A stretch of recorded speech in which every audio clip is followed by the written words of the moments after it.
Hi, I'm Kit. Thought I'd have a talk with you today about some things that I see that's overlooked a lot, but not all the time, in bushcraft videos. I also want to talk about other aspects that are not necessarily bushcraft, just as much as just being in the woods, even if you're not somebody who's that hardcore.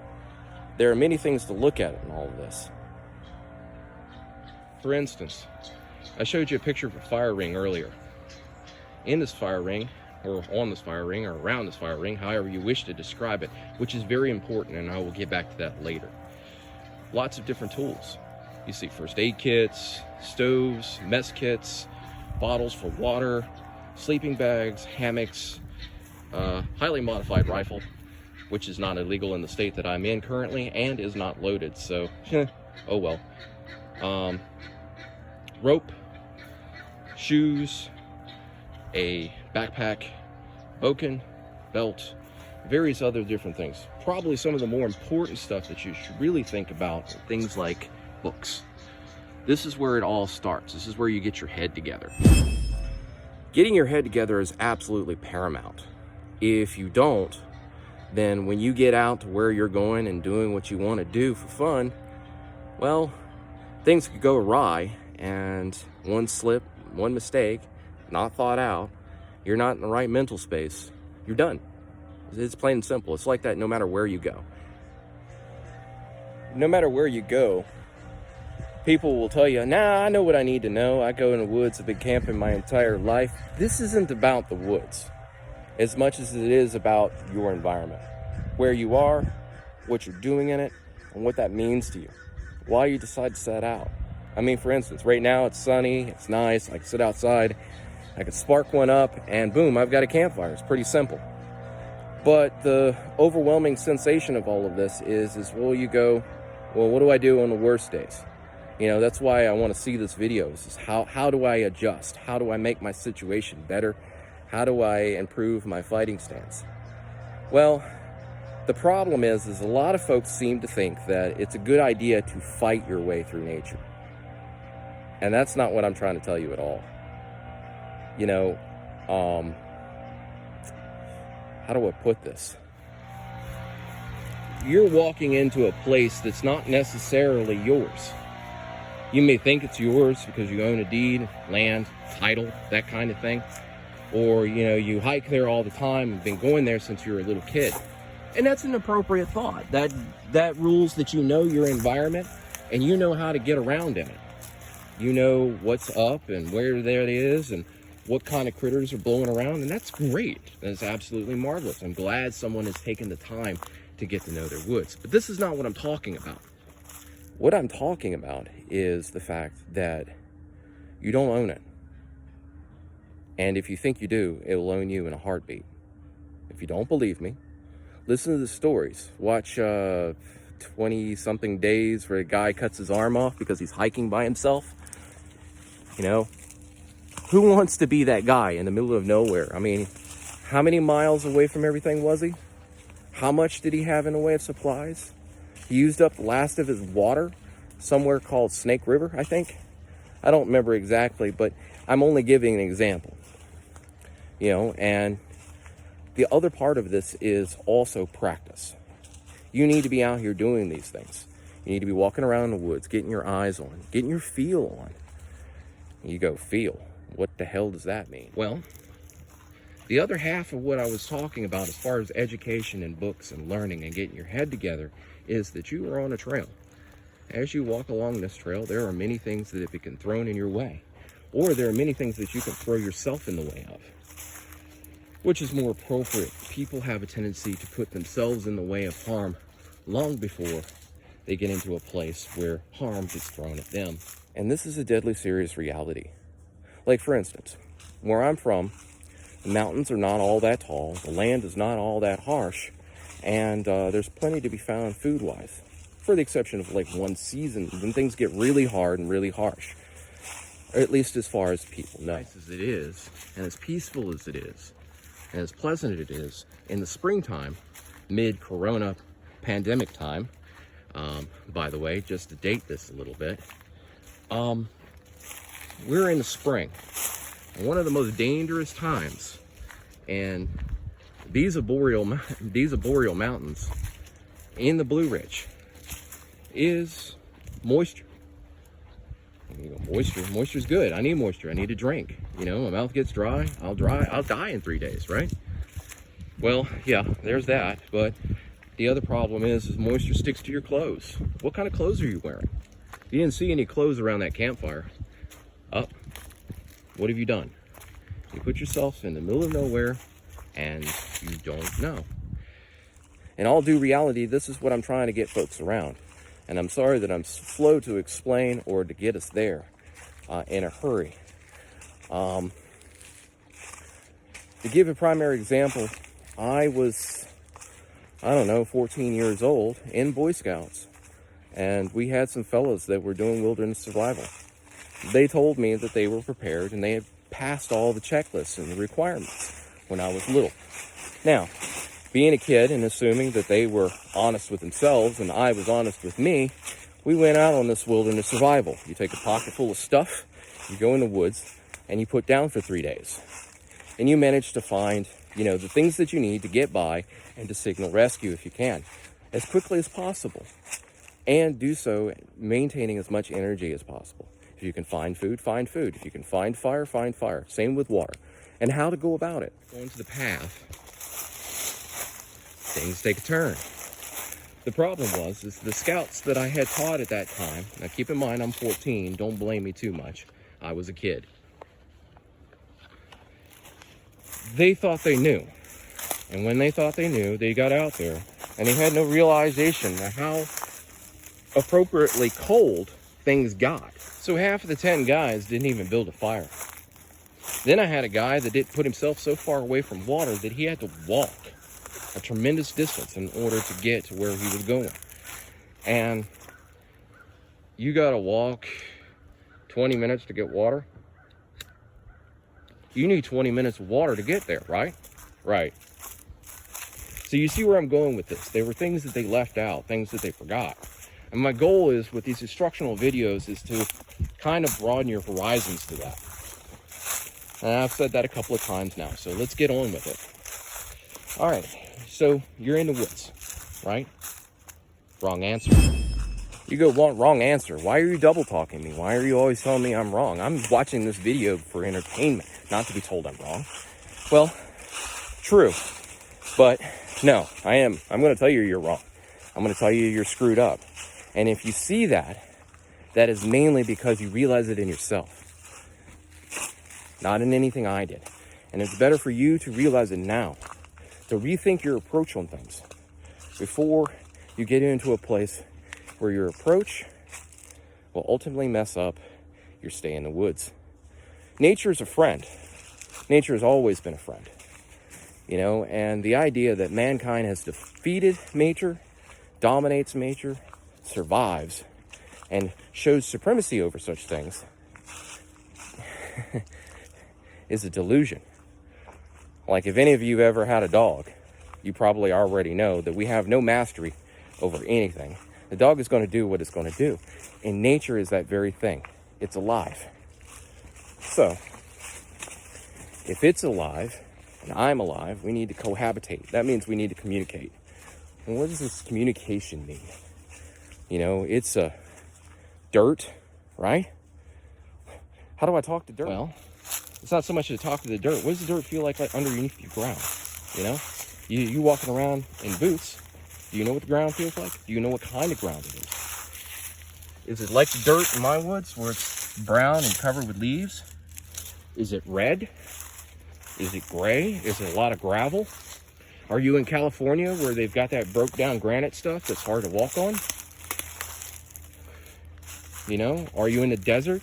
The ground shifts underneath you no matter what you do because it's so dry and crumbly? What does that mean? Well,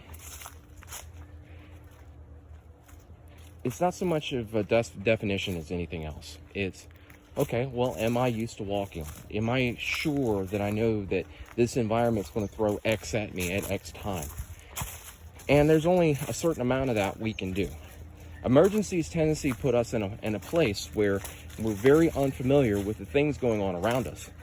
And preparedness Well, that's a matter of a futile effort. You can say preparedness is like a well-cleared path. You know the road to walk down. Well, I'll also tell you another little secret that soldiers don't talk about very often. Probably more so if you know them personally. And that's the path towards the enemy always changes once you meet the enemy. The next path you might take won't nearly be as clear. It might be a deer trail, and there might be stuff in the way. So understanding that your circumstances can change at any point is very important. With that, then having a base of knowledge in which those circumstances apply. Okay, now you're talking like an endless feat. You know, hi, I'm Noah, and I'm going to prepare, and I'm going to store away 2 by 2 every freaking animal on the planet and build a ginormous boat. And no one's told me how. I just had a dream about it, right? Wrong. This is real easy. It starts right here, okay? It starts with the kind of gear you buy, what you do with that gear, how you exploit your resources, and how you studied before you got here. You know? Do you have rope if it floods so you can cross a river? Do you know that you need rope to cross a river? What's your mental health like? Do you handle being alone well? Is this something that you're going to be doing by yourself? These books are not my sponsors, by the way. They're just some recommended reading material, especially this one right here. I encountered this from a medicine man out of the Lakotas. Nice enough fella, taught me some things, learned a little bit about their traditions. I'm not going to go down a whole spiritual path of Native American rituals and whatnot with you. It's not my place. I'm not a medicine man, nor am I a tribal anything. I'm just a white guy. But having that little book, that opens your eyes to perspective, you know, their perspective. We're talking about an indigenous people that lived in the wilds for a very, very long time. It was their tradition, their way of life since man first discovered tools, stone.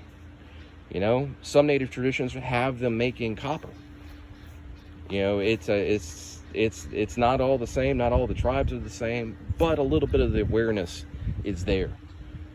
You know, and we got another magazine here, Mother Earth News, liberal rag, right?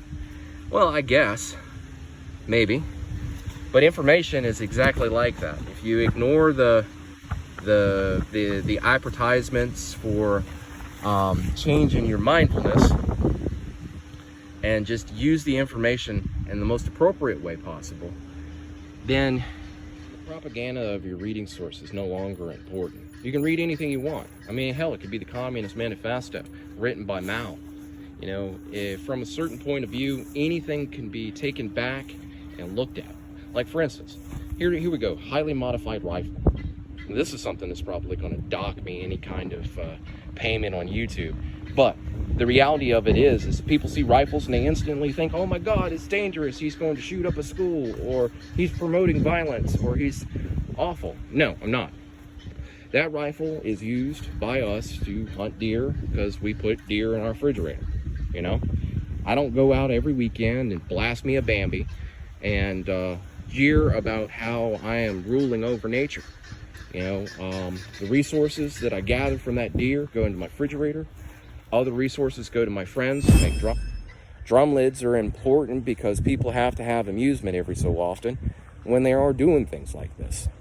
So what I'm saying is everything has a use. You know, information and wisdom can be gained from all sorts of different sources. Like, for instance, one of the best bushcraft guys I have ever met my entire life, and by the way, this is not something that I would say is an endorsement of a person or their abilities, but if you drop this dude in the woods, he'd be great. But if you take him in town and give him a job, he's a crackhead inside 6 months. So what does that say about that situation? Guy's got something going on in his life that interrupts his real life. Now, here's the unfortunate side about real life. When you're camping, it has everything to do with your day at home, who you are at home. and what you do. You know, I don't see any real means to tell you why you can't get by if you struggle in reality. But ultimately, this channel is not about the tools or the things that I can make and show you, as much as you looking at the way to go about it. Best ways to stay calm. You know, are you going to be able to, you know, tie a splint on your own leg and walk out of the woods? Or are you going to freak out? You know, are you going to go in the woods and go hunting one day, and then your buddies break out a 6-pack, and the next thing you know, before you know it, somebody trips and a shotgun goes off? And before you say, oh, I'm not like that, it happens. I don't drink. I hunt by myself, and occasionally my friends invite me to hunt. And I go with them, and you see mess-ups. And I mean colossal mess-ups. These guys, they do not have any business whatsoever being allowed to hunt. But they do so because they haven't gotten caught by the cops yet, or the game warden. And they do it the way they do it. Do I hunt with them now? No. But here's the thing. People like that are in the world. People are like that in the woods. People are like that in the city. This, behind me, is no different than what you see behind me now. One minute I'm in the woods. The next minute I'm in beautiful, lush suburbs, a greenhouse, and a nice home. This is absolutely important. How you are at home is very much how you are in the woods, which I've already said once before. So, where do we start? You've done a lot of talking about having your head in the right place, and having your head in the right place is a good idea. You know, walking a path, that's important. Staying on a path, that's important. But are they really necessary? Do you need to know this? I don't know, do you? All I wanted to do for this first video is give you a sample of kinds of things to expect gear-wise, a mindfulness to start thinking about, to get you kind of watered up for what I'm going to be getting into on coming weeks. I'm aiming for one video a week, and if I can do that, I can do that. If I can't, I can't. I'm sure y'all will understand. I got people all around me telling me that I should teach this, but I don't know exactly how I'm supposed to. I've lived this, and this is a new journey for me, so be patient. If you enjoy this, click like, subscribe, and hopefully with the future I will show you some things that you will like to watch. You'll be visiting my channel on a regular. I'm hoping for feedback at some point from people who are viewing this, and I'm looking to start a Patreon channel. Is this my sole form of paying for things? Well, I'm not above saying that it would be nice if y'all sent me some cash, or if YouTube sent me some cash, but ultimately I'm trying to get this out there, and we'll see where it goes from there.